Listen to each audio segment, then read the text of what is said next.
മലയാള സിനിമാലോകം ഏറെ ആഘോഷിച്ച താരവിവാഹങ്ങൾ ആയിരുന്നു ഭാഗ്യ സുരേഷ് ഗോപി, മാളവിക ജയറാം പിന്നാലെ എത്തിയ മീര നന്ദൻ വിവാഹം. ഏറ്റവും ഒടുവിലാണ് മീരയുടെ വിവാഹം നടന്നത്. നസ്രിയും ഫഹദും മുതൽ മലയാള സിനിമയിലെ മുൻനിര താരങ്ങൾ എല്ലാം മീരയുടെ വിവാഹം കൂടാൻ എത്തിയിരുന്നു. ജൂൺ 29-നായിരുന്നു മീരയുടെ മാംഗല്യം. മീരയുടെ ആഗ്രഹം പോലെ ഗുരുവായൂർ ക്ഷേത്രത്തിൽ വെച്ചായിരുന്നു വിവാഹം. ലണ്ടനിൽ അക്കൗണ്ടന്റ് ആയ ശ്രീജുവാണ് മീരയുടെ ജീവിതനായകൻ. കഴിഞ്ഞ വർഷം സെപ്റ്റംബർ 13-നായിരുന്നു താരത്തിന്റെ വിവാഹനിശ്ചയം. മാട്രിമോണി സൈറ്റ് വഴിയാണ് മീരയും ശ്രീജുവും പരിചയപ്പെട്ടത്. ശേഷം ഇരുവരുടെയും മാതാപിതാക്കൾ ആലോചിച്ചുറപ്പിച്ച വിവാഹം ആയിരുന്നു മീരയ്ക്ക്.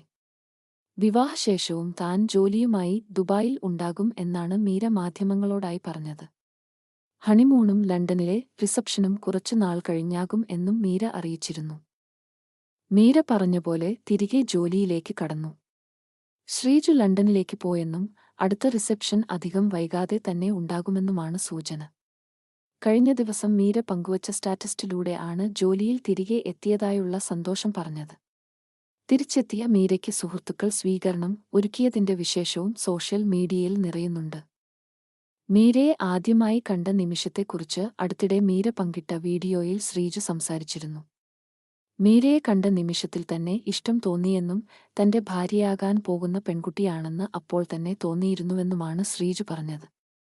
സുന്ദരിയായ ഒരു പെൺകുട്ടിയെ വിവാഹം ചെയ്തതിൽ ഒരുപാട് സന്തോഷമുണ്ടെന്നും ഇനി എന്നും മീര സന്തോഷവതിയായിരിക്കുമെന്നും മീരയുടെ സ്വന്തം ശ്രീജു പറഞ്ഞിരുന്നു.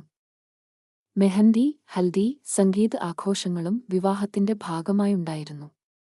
5 ദിവസത്തോളം നീണ്ടുനിന്ന വിവാഹച്ചടങ്ങിൽ നസ്രിയ നസീം, സൃന്ദ, ആന അഗസ്റ്റിൻ, സെലിബ്രിറ്റി മേക്കപ്പ് ആർട്ടിസ്റ്റുമായ ഉണ്ണി P.S.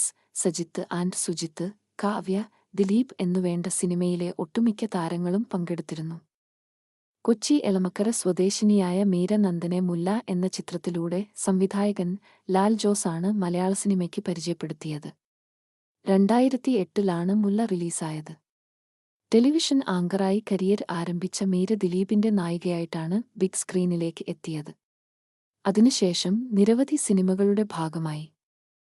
തമിഴ് സിനിമകളിലും നടി വിജയം നേടിയിരുന്നു. പിന്നീട് അഭിനയത്തിൽ നിന്ന് ബ്രേക്ക് എടുത്ത് റേഡിയോയിലേക്ക് പോകുകയായിരുന്നു. ദുബായിലാണ് മീര റേഡിയോ ജോക്കിയായി വർക്ക് ചെയ്യുന്നത്.